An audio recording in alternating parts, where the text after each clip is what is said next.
Hello friends, in this video I will share with you the most commonly asked behavioral interview questions. Now behavioral interview questions can be phrased in million ways, which is, let's say, tell me about a time when you came up with an idea and applied it. Tell me about a time when you read about an idea and applied it. Tell me about a time when you copied an idea and applied it. Tell me about a time when you led a team. Tell me about a time when you influenced someone. Tell me about a time when you influenced a team, and so on and so forth. So there could be so many combinations, permutations of behavioral questions. However, for simplicity's sake, we can club all of them into 8 major buckets. So what you essentially need to do is you need to prepare for those 8 buckets. So each of those 8 buckets. And if you're prepared for each of those 8 buckets, and if a question comes from that particular one of those buckets, you can always use the example that you've prepared for that bucket to answer any of the questions under that bucket. So let's take an example. Let's say there's a leadership bucket and there are questions around leadership. No matter what is the question, whether you've led a team, whether you've led a business, whether you've led a project, it will and can be simply answered by a leadership example that you can take from your past experience and then share it to answer any leadership question. So as long as you're prepared for the leadership bucket, you can handle any question under that bucket. All you need to do is, once the question is asked, reflect which bucket is this, and then take out your example for that particular bucket and answer it. Now, there may be instances where you may not be able to exactly answer the same question that the individual is asking. So for instance, they're asking you about, tell me about a time when you led a business unit, while your example is about a time when you led a project. So you can always say, frankly speaking, I don't have an example exactly to talk about a business unit, or nothing comes to my mind which has recently happened where I've led a business unit. However, I have a very good example where I led a project. Would you like to listen? And 99% of the time, the individual would say yes, because they are more interested in knowing how you've been in a leadership situation as against what exactly did you lead. So now let me get going into those 8 buckets. Now, one call out before we move further. In case you find value in this video, please don't shy away from pressing the like button and also subscribe to the channel. This way, 1, I stay motivated. 2nd, I know what are the things that you like. 3rd, you get notified as soon as I publish a new content. Now on this channel, I publish content twice a week on career success and financial success for early and mid-career professionals. Now let's get going back into the video. Now I've made a separate video about behavioral questions in detail. What are they? Why is the interviewer asking behavioral questions? And how you should go about answering and crafting your answer in order to ace any behavioral questions. So for those details, you can check out the video here.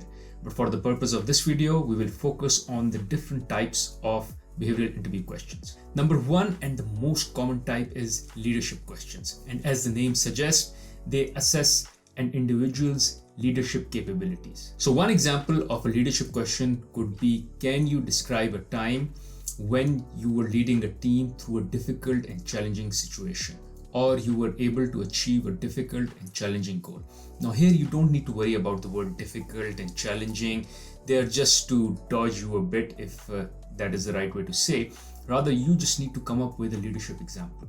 Because who will decide whether the situation was challenging or difficult? It is you who will decide, because you were in that situation. So you don't really need to feel that, oh, I have a leadership example, but it is not too difficult. It is not that challenging. So should I share it or not? All you need to do is share that situation, share that example, and qualify the situation as difficult. Just say that the situation was very challenging. It was difficult because we were losing, let's say, sales, or we were losing business. And here I come in and I take charge of the project and I lead a team to success and achieve the goal. Now here, make sure that you do talk about your contribution, because you're leading a team and a lot of things will be done by team, but you have to talk about your own leadership. How were you influencing the results? How did you motivate the team? How did you set the priorities? How did you assess the strengths of different individuals? How did you set the vision for the team as to what they want to achieve? And how did you manage to make sure that the team and yourself remain calm in the situation of adversity or in that challenging situation? And how did you drive, or what actions did you take in order to take the team out of that challenging or difficult situation. So you have to focus on all these factors. Now, second bucket of behavioral question is problem-solving questions. Here, the candidate is asked to share an experience where they faced a problem and they solved it, and explain how did they go about solving that particular problem. Again, it could also have words like, tell me about a time when you faced a difficult problem, or tell me about a time when you faced a challenging problem. Again, don't worry about the challenging and difficult words. Just think of any business situation. For that matter, don't even think about the word problem. Just think about any business situation. It could be any situation that you encounter at your workplace, something which is slightly out of usual, so it kind of has a bigger attention to it, and just explain what the problem was and how did you go about solving it. And these could be regular business problems, like the share was falling, the sales were falling, or we had shortage of inventory and how did we manage it, or we had a gap in our profit, so how did we manage to close the gap, and so on and so forth. So simply talk about the situation, what were your actions, and then what were the results. So now let me share an example of such a question. Can you describe a time when you had to think creatively in order to solve a problem? Again, don't worry about the word creatively. It could be anything that you did to solve the problem.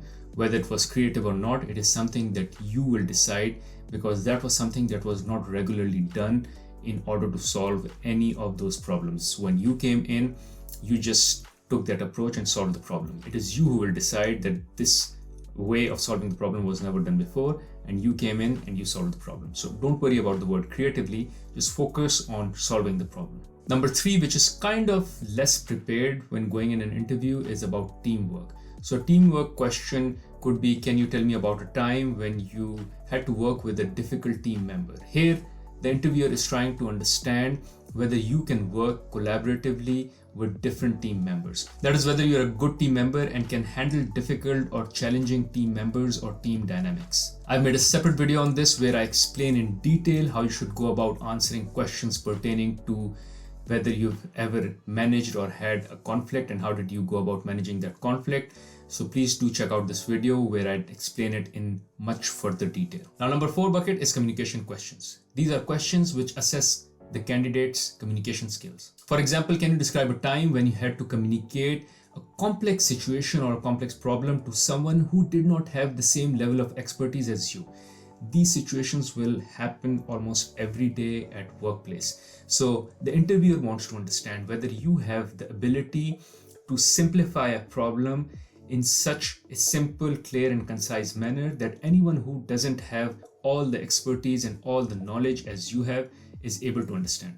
I refer to this as grandma rule, which is if you are able to explain any complex problem to your grandma, that means you have good communication skills. So you have to think of the individual you're communicating as like your grandma, where you have to explain to her the situation, the complexity in a very simple and easy manner. Because many of times you will be working with multifunctional teams. So for instance, when I was in finance, I would work with sales and marketing, and they would not have the same level of expertise as me on finance. So if I had to explain to them a finance situation or a complex problem related to the financials, I had to make it very simple and easy for them to understand.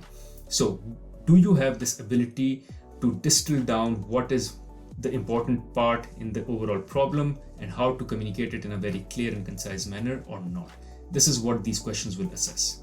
So here you will need to talk about how you were able to pick out the key important factors in the complete situation or the problem, how you were able to translate those key factors into very simple language, and then communicate the key message and the key idea behind what the problem was, as against throwing in the entire analysis. So for instance, if there is an analysis that you've done, just picking out what went in the analysis. So what were your key assumptions? What were the key insights? You don't need to talk about the entire analysis. So I assumed 1, 2, 3, and the insights that came out are 1, 2, 3. They trust you that you are an expert and you must have done good analysis or mumbo jumbo of the numbers, whatever it is.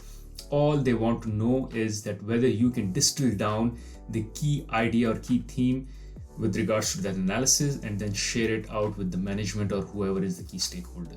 So make sure you talk about these key factors, distilling down the key idea and then sharing the key idea in a simple way to the key stakeholders. Now, the next bucket is initiative questions. Initiative questions assesses candidates' ability to take initiative and work independently. For example, can you describe a time when you found a problem and took an initiative to solve that problem without being asked? Frankly, here you can use any problem from your past experience, and even if you were asked to solve that particular problem, you can simply say, I wasn't asked to solve the problem and I took the initiative and I did it. So no one will go and check and make sure that who told you, who asked you, and how did it happen.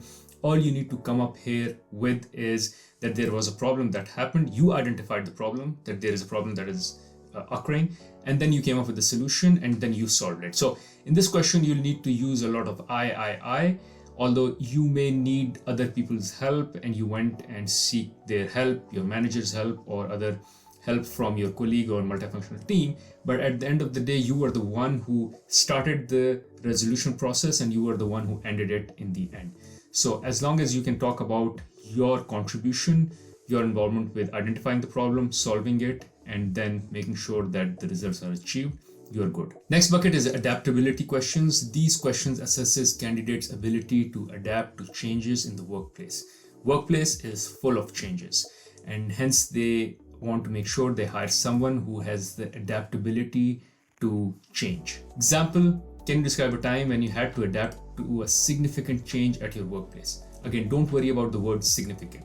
It can be any change that happened in your workplace, could be change in your team, could simply be a change in how the business was being operated or managed. For instance, it was a different region and then the region split. It was a different business and the business model changed altogether. Or maybe your role changed. So you were working on a particular role for 2, 3, 4 years and then your role changed. And how did you go about managing that change? Or it could simply be a change in the scope of a project that you're working on. For instance, you were working on a project related to 2 customers, and in the end, the project ended up becoming not just about those 2 customers, but about 3 or 4 customers. So now you had to implement that same project, not just in 2 customers, but in 4 customers. And how did you go about managing and allocating the same resources that you were provided initially into 4 customers? So how did you go about identifying what is the priority? Then how did you go about prioritizing, communicating the priority, and then making sure that priority got delivered? Now, next bucket, which is also one of those which are very underprepared, is failure questions. Here, the interviewer wants to assess that whether the candidate has the maturity to accept failure and learn from it, and then apply that learning. So what you need to talk about is that yes, there was a failure, the failure happened, and why did it happen? So what was your role? How did you manage to compromise or make sure that the contagion or the damage from the failure was not huge? So this way you kind of come as a hero while you are failing, but you still come as a hero because you were able to contain the problem. And then what did you learn from the problem? And finally, how were you able to apply the problem? So there was this particular project where you were working on, let's say, automation and standardization, and the failure was you couldn't go through the automation pass because the system failed. However, you were still able to achieve the standardization part of the project.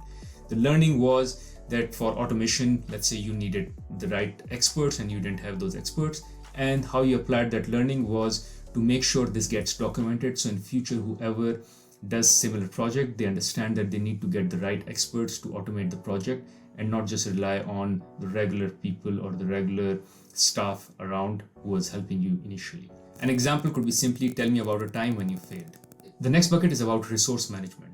A question could be tell me about a time when you had to juggle between different responsibilities and how did you handle. Here it could be a time resource crunch or a budget resource crunch or a human resource crunch. So what you need to talk about is how you were able to identify what were the critical parts of the project. How did you prioritize them? How did you find the right resources for those projects? So for instance, if you were short on time, then you can add more resources. But if you are short on resources, then maybe you can add more time. If both of them cannot be added, then maybe you can add more money to it. So something or the other. And even if none of them are available, then you rescope the project. You change the scope of the project, you align with the manager. So make sure you talk about aligning it with the manager. Make sure you talk about seeking all the inputs from multifunctional team, and it is not just you who's deciding that these are the priorities, this is what you will work on. Rather, you seek an input from everyone and then make sure that it is aligned with the top management, that this is how you will operate in a resource constrained environment. Now the last one I have is for roles which are more customer or external facing. So a question related to how you would handle or manage customer or external expectations. So a question example could be, give me an example of a time when you were not able to meet a client's expectations. What happened and how did you manage to rectify the situation? Here the key things that you need to cover is make sure you listen to understand. Listen the client's perspective and understand where they're coming from. Then help them understand your situation. So where are you coming from? And then try to create a win-win solution where it is a win for them and a win for you. It should not be a win and lose situation, because you need to make sure that both of you come out as a winner. So there should be, and there might be some compromise at your end, but then it should also be some gain at your end. So make sure you share such an example where you can present a win-win solution. Thank you for watching this video. Hopefully you found value in this video. And in case you did, I'm sure you would also find value in another video that I created on how you should go about controlling your nerves when going into an interview and make sure you're not nervous. So check that out. Secondly, I also post content on this channel pertaining to personal finance. And here is one video where I talk about my personal finance journey with regards to achieving financial freedom. So check that out as well. Thank you.